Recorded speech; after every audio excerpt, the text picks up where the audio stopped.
ሰላም ጤና ይስጥልኝ ውድ የኤሚ የምግብ ዝግጅት ቻናል ቤተሰቦች እንዴት ከረማችሁ? ዛሬ ደግሞ በደንጃን በዛይት ተጠብሶ እንዴት እንደምንሰራ እናያለን ማለት ነው። መጀመሪያ የሚያስፈልገን አንድ በደንጃን ነው።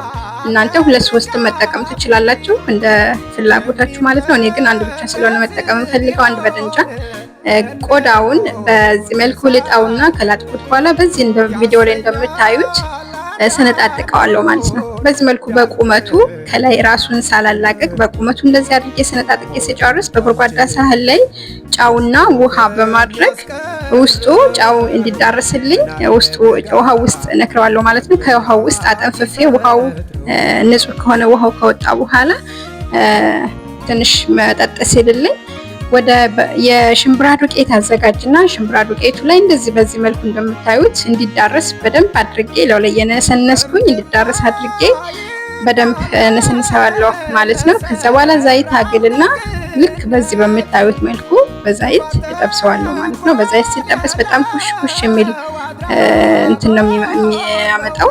በጣም አሪፍ ጣዕም ነው የሚኖረው የሽምብራ ዱቄቱን ስላለ እሱም ደግሞ ደረቅና የሆነ ኩሽ የሚል እንትን እንዲኖረው ያደርገዋል ማለት ነው። በጣም ይጣፍጣል።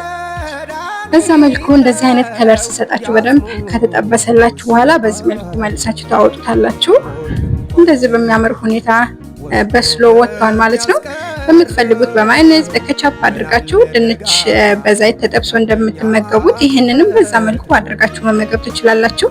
የራሱ ሶስም አለው። ሌላ ጊዜ ሶሱን አዘጋጅላችሁ ነው።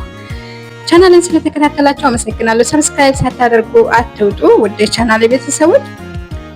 ቪዲዮውን ስለወደዳችሁት አመሰግናለሁ። ላይክ ማድረጋችሁን አትርሱ። ሰብስክራይብ አድርጉኝ፣ አበረታቱኝ። ሌሎች የምግብ ዝግጅቶች በሰዓቱ እንዲደርሳችሁ ሰብስክራይብ ማድረጋችሁን አትዘንጉ። ስለተከታተላችሁኝ አመሰግናለሁ።